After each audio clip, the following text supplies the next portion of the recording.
গল্প ২ কোকিলের মিষ্টি গান। সবুজ বনভূমির মাঝখানে একটি আম গাছ ছিল। সেই গাছে বাস করত একটি কোকিল। তার নাম ছিল কুহু। কুহুর গলা ছিল খুব মিষ্টি।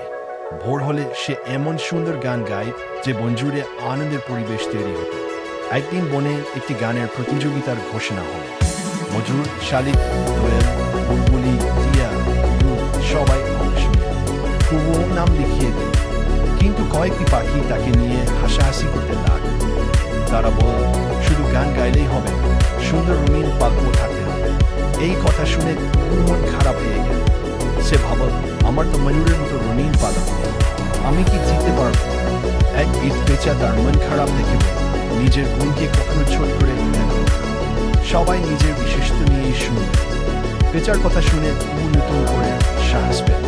সে প্রতিদিন সকালে এবং সন্ধ্যায় নিয়মিত অনুশীলন করতে লাগল। সে শুধু গান নয়, শ্বাস নিয়ন্ত্রণ, সুর আর তালও ঠিকভাবে রক্ষা করল। অবশেষে প্রতিযোগিতার দিন এল। প্রথমে মজুর নাচ, সবাই হাততালি দিল। এরপর টিয়া মজার কথা বলল, শালিকও সুন্দর সুরে গান গায়। তারপর কুহুর নাম ঘোষণা করা হল। কুহু চোখ বন্ধ করে মন থেকে গান শুরু করল। তার কণ্ঠে এমন মাধুর্য ছিল যে মন একেবারে নীল হয়ে গেল। গাছের পাতা এমনেরা বন্ধ করে দিল।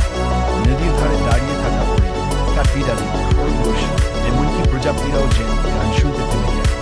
গান শেষ হতেই চারদিকে কোতালের শব্দে মন মুখর হয়ে উঠল। বিচারকেরা ঘোষণা করলেন, এবারের বিজয়ী কুহু, কারণ সে নিজের প্রতিভাকে পরিশ্রমের মাধ্যমে আরও সুন্দর করে দিয়েছে। যারা আগে কুহুকে নিয়ে হাসাহাসি করেছে তারা তার কাছে ক্ষমা চায়। কুহু হাসি মুখে সবাইকে ক্ষমা করে দিল। সে বলল, প্রতিযোগিতা আমাদের একে অপরের শত্রু বানায় না, বরং সবাইকে নিজের সেরাটা দেওয়ার সুযোগ করে দেয়। এরপর থেকে বনের ছোট ছোট পাখিরা কুহুর কাছে গান শিখতে আসত। কুহু কাউকে ফিরিয়ে দিত না।